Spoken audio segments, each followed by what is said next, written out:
What you want, when you want it, where you want it. This is The Mesh. Hey everybody, I'm Amy Chang, a nurse, a mom, and a health coach, and this is Healthy AF, where honesty and humor and heart meet real talk about feeling good again, inside and out. We're cutting through the noise, dropping the guilt, and reminding you getting healthy isn't about perfection. It's about choosing yourself, one loving decision at a time. Let's get into it. Hey everybody, and welcome to another episode of Healthy AF. My name is Amy Chang, and I'm a health coach here with the Healthy Life Health and Wellness Coaching. I'm really glad y'all are here. We are right in the middle of February, and February is all about love.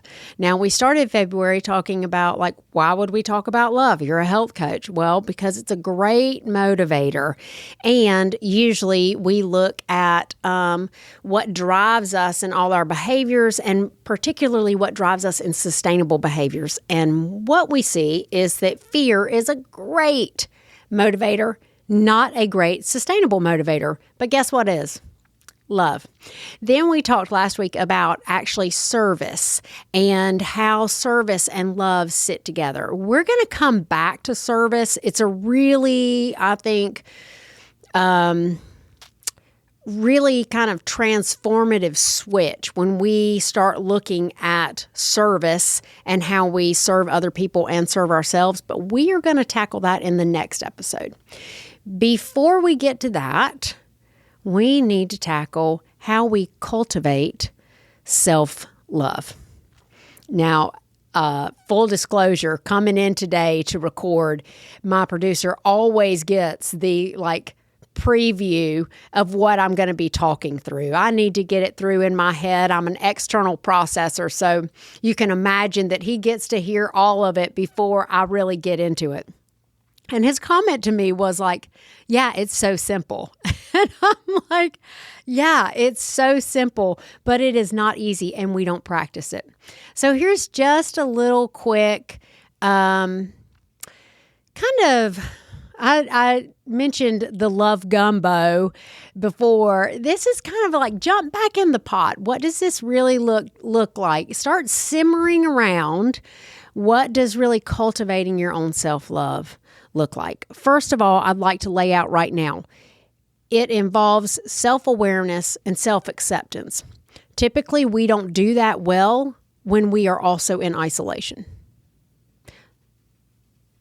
We don't make as many gains when we're trying to look at ourselves reasonably. There's too much bias there.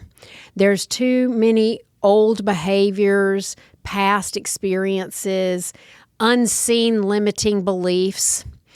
What we need here when we want to work on, cultivate that self-love through self-awareness and self-acceptance is a big love gumbo.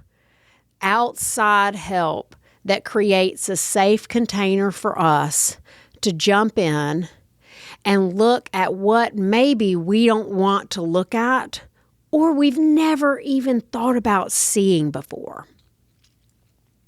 When we love something, I think maybe we've all had this experience. I know I certainly have.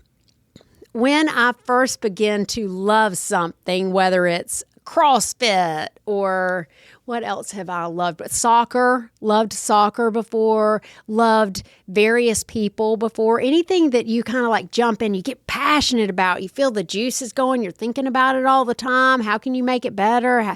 It feels so good. When can you do it again? Golf has been like that for me. I'm loving golf. How my body moves when I putt well, when I don't putt well, I'm always thinking about it and kind of chewing on that. When you start feeling that kind of mutual bond that feels so good, it's easy to put that thing, that person, that action up on a pedestal. Everything is great about it. Nothing could possibly go wrong. Many of us live in this kind of if I love it, it's 100% awesome sauce. If it's not 100% awesome sauce, I don't know what to do with it, so I drop it into the I hate it. Real love is when we can come here in the gumbo in the middle and say like, yeah, I really love it. And also, it's not perfect. It doesn't check all the boxes. It doesn't fill up all my needs. It fills up some of my needs.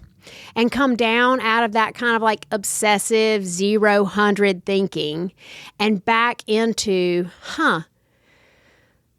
well, knowing that I do love this thing, person, action, myself even, can I really look at where it really works and where it doesn't? Can I accept the places that it's really fulfilling and also the places that it's soul-sucking? Can I make choices on whether or not to keep this thing, person, action in my life, close to my life and love it? Or I actually need to take a break from that thing. I can still love it, but maybe from afar. That's where we really see this expansive, spacious love, where you can be whatever it is you are in that moment and have the roomy quality of being still in the love. Most of us don't do that well when our container is the very small container that lives from this ear to this ear. Your little noggin and your own thoughts and your own patterns and your own perspectives and your own ideas typically don't give you the kind of spacious, big pot of love gumbo that you really need to jump in and get vulnerable and begin to trust that whatever you find about yourself when you're swimming in the gumbo is going to be okay, and that you are okay, and that you are lovable and have worth, and you're not satisfied with some of the things you found.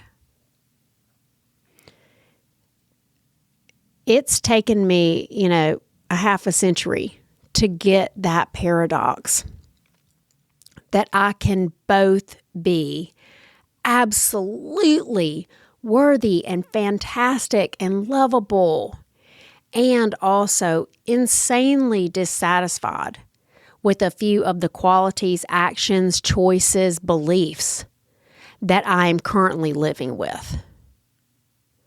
But that gives you that spaciousness to explore. What do I want to do first? How do I want to look at this side of myself? How might changing this one limiting belief change what I do? That's why self-love is so important. And that's why most of us can't accomplish that by ourselves in our own little brains. If you had some self-awareness of the thoughts that you have, just thinking about your thinking gives that space to question your thinking. I'll give you a perfect example right out of a coaching session I had recently. I was talking with a client and we were commiserating that people say, yeah, I don't have time to exercise. We all know, like everybody on the planet knows, that's not true. You do have time to exercise. It could be a 1-minute plank. It could be a 30-second breathing interval. It could, anything. But in our heads, our little realities in our lives is, I don't have time. And my client was like, yeah, it's so simple. And I said, yeah, but not easy. Because depending on your experience of your life or your past behaviors, exercise might look like, I got to make sure my gym clothes are clean. I got to get up a little bit early and get the dog out early. I've got to drive a half an hour to the gym. I always spend 30 minutes on the treadmill and about 45 minutes lifting. And then I hit the sauna and then I get a shower. I have to pack up all my work stuff. And then, right? And it literally is a 3-4 hour block that is concreted in your mind for what exercising is. All of us have those limiting beliefs that live inside our noggin that someone else with a loving container can help us see, can help us become aware of, and also then accept. Because before we shift those behaviors, before we let go of those beliefs, we have to take a pit stop on accepting them. Otherwise, we're just having a fist fight with a belief. So that acceptance piece is so handy there. Let's just stop here before I beat the dead horse because I'm so passionate about this. And I'm going to give you some coaching questions. So once again, if you are doing your laundry or, walking down the street and you need to take a pause button, maybe hit your pause button, get out your pad and pencil from your purse or get your notes function up. Here are a couple of questions for you.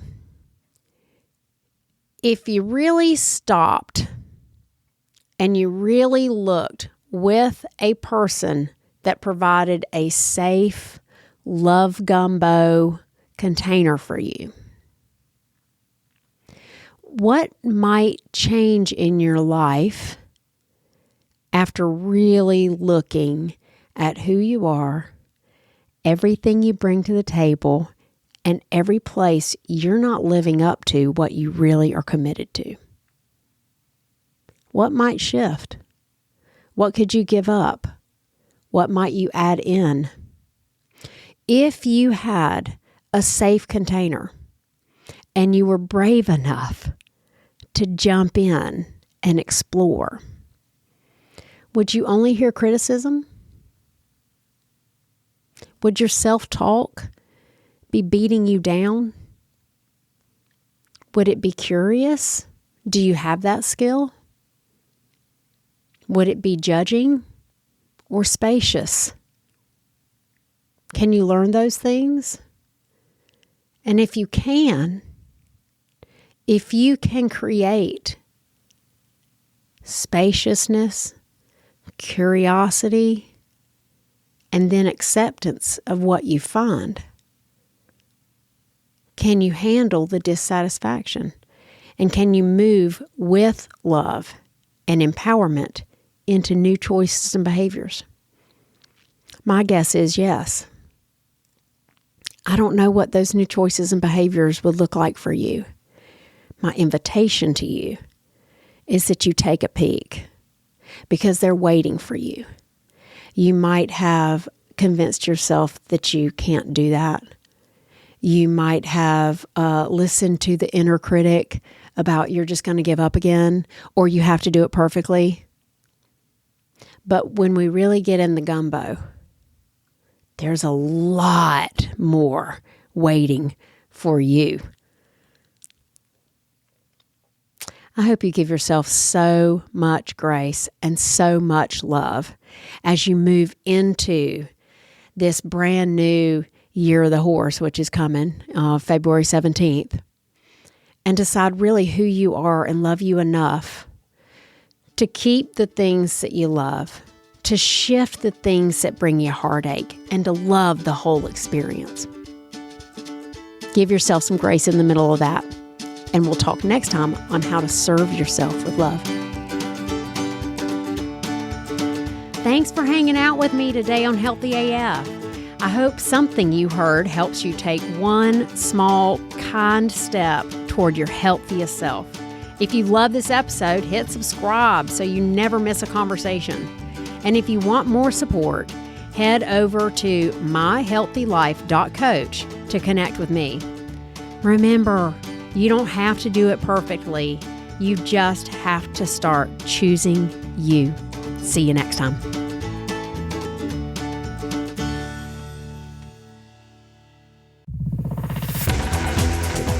You've been listening to The Mesh, an online media network of shows and programs ranging from business to arts, sports to entertainment, music to community.